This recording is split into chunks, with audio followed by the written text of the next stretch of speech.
Most cowboys want fame, some want fortune. But what if I told you one of the greatest saddle bronc riders in history never even wanted the fame? That he rode in silence, with a toothpick, in a calmness that made even the wildest broncs look tame. And what if I told you he holds a record no one else has ever broken, but you probably never heard his name? Today, that changes. But before we dive deeper, have you ever seen a cowboy ride with a toothpick in his mouth? Not for show, but because it's part of who he is? If you have, you already know who I'm talking about. The legendary Bud Longbreak. Every cowboy has one ride he would give anything to win, the kind that makes or breaks legacies. For most, it's Cheyenne. It was 1999 at Cheyenne Frontier Days. Not just any rodeo, but one place where winning one round can rewrite your story forever. Bud didn't just win a round at Cheyenne. He claimed every victory available. One ride turned into two, then three, and before anyone could catch their breath, he had run the table. Round after round, the scores kept increasing. He became the first person ever to win the first go, second go, and the average in bronc riding at Cheyenne Frontier Days. But before the championship started rolling in, young Bud Longbreak almost gave up on saddle bronc riding. Now, let's go back to where it all started. Bud grew up on Ash Creek in South Dakota, right in the middle of cowboy country. His dad, Pete, raised bucking horses.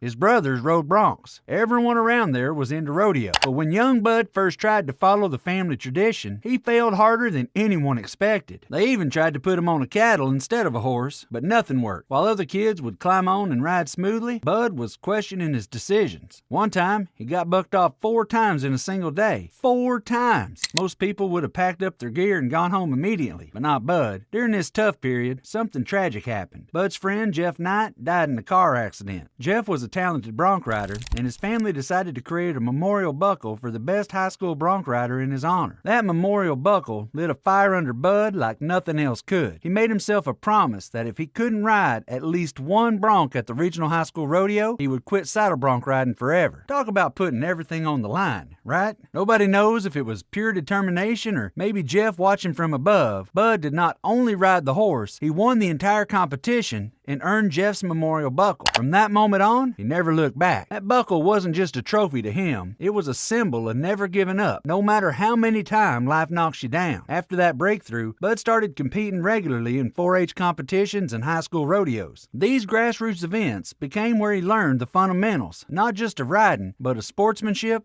dedication, and what it means to represent your community. Red Lemmel, his lifelong friend, remembers those days. We grew up together during 4-H and going to high school.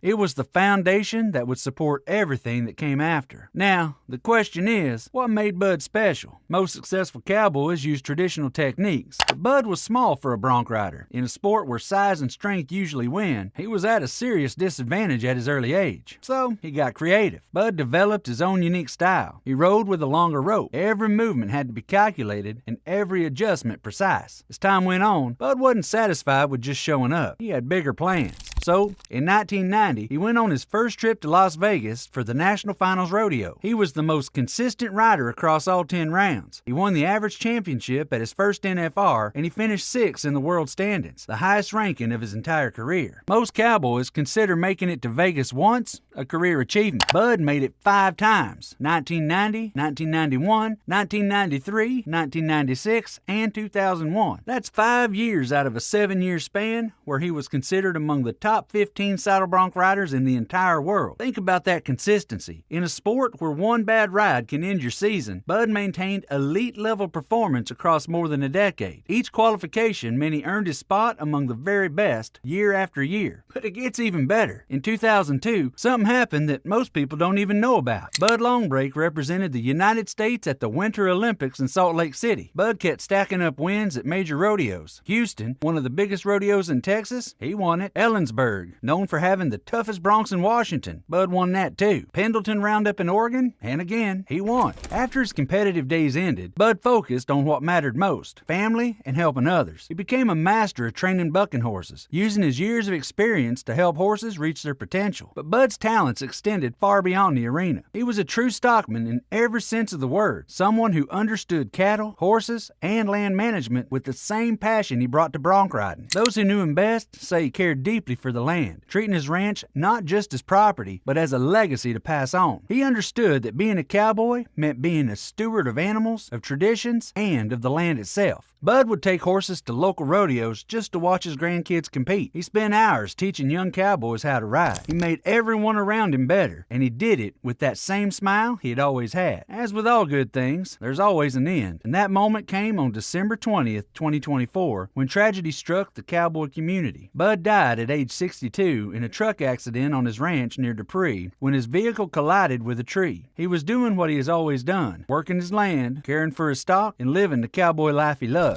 The rodeo world didn't just lose a champion, they lost a mentor, a friend, and one of the genuinely good guys. The tributes poured in from everywhere. Cowboys he competed with, kids he helped, families he touched. Everyone had the same message. Bud made their lives better just by being in them. Bud was incredibly proud of his Native American heritage, and he never forgot where he came from. Red Lemmel said he was really proud to be an Indian. Bud competed at Indian rodeos and the Indian National Finals countless times. It wasn't just about the big money rodeos for him. He wanted to represent his people and his culture. As a special honor, Bud received the Indian name Sung Watogla Huxila, which means wild horse boy. And here's the part that'll give you chills. This was the same name his childhood friend Jeff Knight had carried. But here's the thing that blew me away when I was researching this story. Robert Etbauer, a two-time world champion, said this about Bud. He was good to rodeo with, very enjoyable to be around, and a bronc-riding son of a gun. He always had a smile on his face. Mark Garrett called him the smilingest guy you ever knew, and he said it was the best traveling partner anyone could ask for. Red Lemmel said Bud didn't have any enemies and always had your back. Mark Garrett said both Bud and Pete cared about the stock, gave the Cowboys their best shot, and just wanted to work it out for everyone. His buddy Red Lemmel said something that perfectly captures who Bud was. He always had a smile on his face. Even when getting bucked off 4 times in one day, even when facing the meanest horses in the world, Bud smiled through everything. His sister, Charlie Bradshaw, remembers a different side of this legendary bronc rider. She said he'd curl up with the bum calves that landed in the house to warm. Bud was the kind of big brother who would torment you one minute and protect you the next. He was always riding the fresh off my horses before I put my foot in the stirrup, Charlie said, and the first to dust me off when my pony Oscar rubbed me off on a tree or fence. His sister Charlie said it perfectly. He lived a big life, and he had a big heart. He wouldn't want to be a hero to anyone, but he'd help you along the way to be better. His funeral was held at the Dupree School Gymnasium because nowhere else was big enough to hold everyone he wanted to say goodbye. That should tell you everything about the impact this man had. His horses are still bucking at major rodeos. His grandkids are still competing. His influence touches every corner of the rodeo world. That's what real legends do. They live on through the people they helped and the lives they touched. You see, Bud Longbreak's story teaches us something powerful. The greatest legends aren't always the ones who started with the most talent. Sometimes they're the ones who refused to quit, found their own way, and lifted others up along the journey. First, he never gave up. Getting bucked off 4 times in one day would break most people. For Bud, it was just practice. He took every failure as a lesson and kept pushing forward. Second, he developed his own style. Instead of trying to copy bigger cowboys, he figured out what worked for his size and made it better than anyone else's. He didn't let his limitations define him. He used them as motivation. Third and most important, he never forgot where he came from. Success didn't change him. He stayed the same, smiling and very helpful, whether he was winning at the NFR or teaching kids at the local rodeo. So now, over to you. What part of Bud's story hit you the most? Is it his never quit attitude after those 4 crashes, or his historic Cheyenne win? Let me know in the comments below. And make sure to hit that like button and subscribe for more cowboy stories like this one. Thanks for watching,